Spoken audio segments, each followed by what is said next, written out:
offseason program has ended here at St. Thomas Sports Park. I'm Amie Wells, joined by Mike Keith and Jim Wyatt. Guys, with the offseason program ending, I feel it's appropriate that we do a little recap of everything that has happened. Jim, I'm going to start with you. What do you think was the biggest storyline of the offseason, minus Marcus Mariota recovering from his fractured fibula? I'm going kind of with the rebuilt receiving corps, and it started back in Philadelphia when we heard Corey Davis's name called with the 5th overall pick, and then Taywan Taylor selected in the 3rd round. We watched those guys throughout the offseason. Taywan Taylor was good from the get-go. He's been making plays out here all the way through the OTAs. He's going to help this team, and I think we saw more of Corey Davis as this offseason went on. He's looked great, physical, snatches the ball out of the air, runs after the catch very well, very explosive. It's going to be a different look, and I think these guys are going to fight for the ball under Frisman Jackson, the team's new receivers coach. All right, Mike, same question for you. Rebuilt secondary. You think about what they did in free agency with Jonathan Cyprien and Logan Ryan.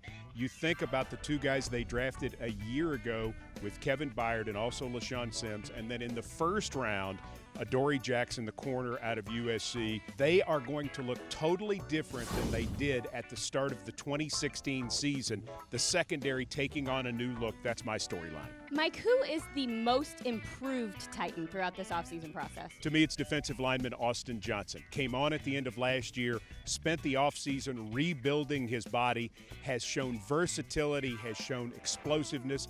To me, it's Austin Johnson, the 2nd-year defensive lineman from Penn State. I'm going to stick with defense. I'm going to go with Nate Palmer, a guy who headed into free agency this offseason, was re-signed by the team, kind of did some soul-searching and said himself on how you want to get back to playing like he did when he was in college, where he was faster, he lost 20 pounds. It's shown out here on the practice field, both in the defense. I think he's going to help again on special teams.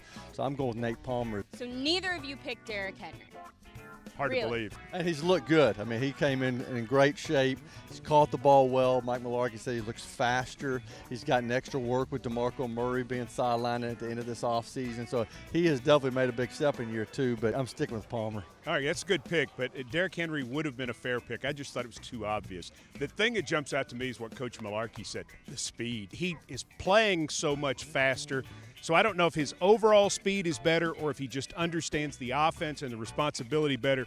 But, man, he has looked great this offseason. Who is the player you're most excited to watch during training camp that's not a rookie? I'm going with Kevin Dodd just because we haven't seen a lot of Kevin Dodd, and the expectations are still high for him from the coaching staff to the other players on the roster. I know Brian Arakpo was asked just the other day, the player who's looking forward to seeing the most in training camp, and he kind of looked to his left where Dodd was sitting and said, this guy right here. He said, I'm still very optimistic about what he can bring to this team. Dodd has been patient. They've been patient with him. They're counting on him. Sylvester Williams is mine. Free agent signing, nose tackle from the Denver Broncos.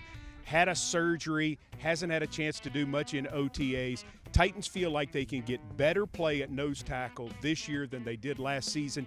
This is a guy who can also rush the passer along with stopping the run. I look forward to seeing big number 96 come August. Guys, there are a lot of storylines going into training camp. Jim, which one are you going to be focusing on the most?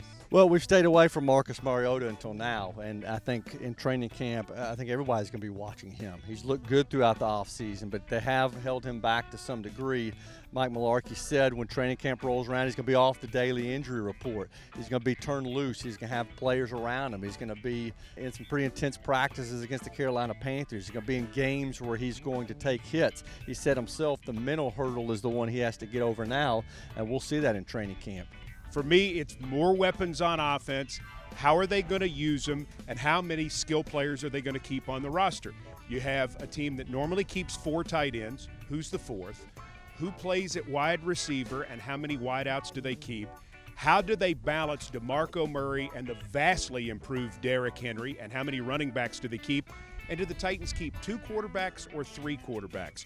This is a team that has improved so dramatically in the skill area overall since John Robinson and Mike Mularkey took over. I'm interested to see how they'll utilize that group in camp and how they'll build them towards the 53-man roster come September. That's a lot of numbers there, Mike. Thanks.